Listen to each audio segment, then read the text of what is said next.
Hello అండి. Welcome to my channel. కాకినాడలో కొత్తగా ఓపెన్ చేసిన జన్నత్ మండి రెస్టారెంట్ ఇంకా ఫుడ్ రివ్యూ అయితే మీతో షేర్ చేసుకోబోతున్నానండి. రెస్టారెంట్ ఇంకా ఎక్స్‌ప్లోర్ అయితే చేయబోతున్నాను. ఇది అయితే కాకినాడలో మెయిన్ రోడ్‌లో రేమండ్ షోరూమ్ పైన ఫస్ట్ ఫ్లోర్‌లో అయితే గనక ఉంది.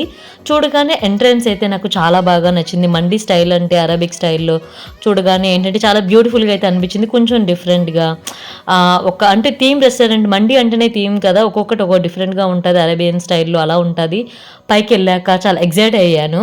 బట్ ఫుడ్ విషయానికి వస్తే గనక చెప్తాను. దానికన్నా ముందు ఏంటంటే ఇది ఇంకా చాలా పెద్దది రెస్టారెంట్ అయితే ఇంకా ఆల్రెడీ సగం పైగా కంప్లీట్ అయిపోయింది. ఇటుపక్క సగం ఇంకా కన్‌స్ట్రక్షన్ జరుగుతుంది. కడుతున్నారన్నమాట. అది. ఇంకా వచ్చేస్తే గనక ఇది చూసే లైన్ వే ఫుల్ వే చాలా పెద్దదుంది. అటు ఇటు కూడా కూర్చోడానికి మనకి హట్ స్టైల్‌లో అయితే గనక చిన్న చిన్న హౌసెస్ స్మాల్ హౌసెస్ టైప్‌లో అయితే గనక అదే క్లాత్స్ అలాగా చేసి బాగా డెకరేట్ చేశారు. లైక్ మనకి రాజస్థాన్ ఎడార్‌లో ఉంటది. అరేబియన్ స్టైల్, అరబిక్ స్టైల్‌లో ఉంటాయి కదా! అలా ఉందిమాట చూడడానికి. యాంబియన్స్ అయితే చాలా బ్యూటిఫుల్ అయితే ఉంది. ఇంకా ఫుడ్ కోసం మీకు చెప్తానన్నాను కదా! ముందు మైనస్ చెప్తాను. రైస్ క్వాంటిటీ కాదు. రైస్ సరిగ్గా బాయిల్డ్ అవ్వలేదండి. అదొకటి హాఫ్ బాయిల్ అయినట్టు అనిపించింది.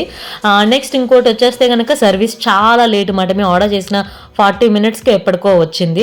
నెక్స్ట్ పార్సెల్ ఒకటి లేదంట. పార్సెల్ లేదంటే మనం ఇంటికి తీసుకెళ్ళే పార్సెల్ గురించి చెప్పట్లేదు. అది ఎలాగో ఉంది. రైస్ మిగిలిపోయినా, కర్రీస్ మిగిలిపోయినా వేస్ట్ అయిపోతాయని చాలామంది పార్సెల్స్ తీసుకెళ్తారు. దేని సిగ్గుపడాల్సిన విషయం ఏం కాదు. నేనైతే వేస్ట్ చేయను. ఫుడ్ ఎప్పుడైనా ఉండిపోతే కనుక నేను పార్సెల్ తీసుకువెళ్తాను. కానీ ఇక్కడ ఈ రెస్టారెంట్‌లో పార్సెల్ ఇవ్వరంట. అదేంటో తెలీదు.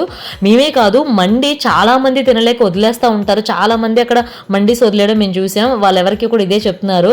పార్సెల్ ఇస్తే తీసుకెళ్ళిపోతారు కదా! లేకపోతే స్ట్రీట్ డాగ్స్‌కో గానీ లేదంటే లేని వాళ్ళు ఎవరికైనా ఇచ్చేస్తే అక్కడ సరిపోతుంది. అది అలాగా వేస్ట్ చేయడం అదేంటో నాకు నచ్చలేదు, తెలియలేదు. చాలామంది అలాగే వదిలేస్తున్నారు కానీ వాళ్ళైతే ఇవ్వరంట పార్సెల్. మరి అంత ఫుడ్ వేస్ట్ చేయడం ఎందుకు?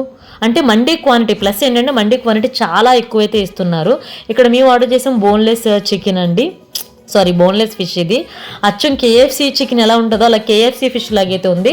ఫిష్ టేస్ట్ అయితే నెక్స్ట్ లెవెల్ ఆసమ్ ఉంది. నాకైతే చాలా నచ్చింది. ఇంకా చికెన్ జాయింట్ మండి మేము ఆర్డర్ చేసాము. చెప్పాను కదా మండి సైజ్ ఇక్కడ ప్లస్ అదే. మండి సైజ్ చాలా పెద్దది. ఇంకా ఎప్పుడు గ్రేవ్ మండి ఉంటుంది అలా కాదు. చికెన్ జాయింట్ ఫ్రై బిట్ లాగా అని చెప్పి చేసాం. చికెన్ జాయింట్ టేస్ట్ కూడా చాలా బాగుంది. రైస్ టేస్ట్ అయితే అసలు బాగాలేదు. క్వాంటిటీ చాలా ఎక్కువ. మేము 4-5 మెంబర్స్ వెళ్ళాము. మేము తినగా ఇంకిద్దరికి మిగిలిపోయినంత రైస్ ఉండిపోయింది మాట. నెక్స్ట్ మేమైతే 5 మెంబర్స్ వెళ్ళామని చెప్పాను కదా! మేము సపరేట్ ప్లేట్స్‌లో తిన్నాం. మండి అంతా ఖరాబ్ చేయకుండా నేను ఒక్కడిదాన్నే మండీలో తిన్నామాట. సో ఇంకో పార్సెల్ అడిగితే వాళ్ళు లేదండి ఫుడ్ అలా వదిలేయడం మేము పార్సెల్ అయితే చేయమన్నారు. మా వరకైతే మేము ఆర్డర్ చేసిన బిర్యానీ అయితే నచ్చలేదు. మొత్తం ఫుడ్ అంతా రెస్టారెంట్‌లో ఫుడ్ అంతా అలానే ఉంటుందని నేను చెప్పట్లేదు. మీరు వెళ్ళినప్పుడైతే మీరు మంచిగా స్ట్రాంగ్‌గా వాళ్ళకి చెప్పి మంచిగా ఆర్డర్ చేసి మంచి టేస్టీ ఫుడ్ అయితే ట్రై చేయండి. అది చికెన్ ఫిష్ వరకు అయితే చాలా బాగుంది. అదండి ఇంక ఈ రివ్యూ ఇక్కడితో ఎండ్ చేసేస్తున్నాను. ఐ హోప్ ఈ వీడియో మీకు నచ్చుతుంది అనుకుంటున్నాను. మీకు నచ్చినట్లయితే please like and share and subscribe to my channel. Thank you all.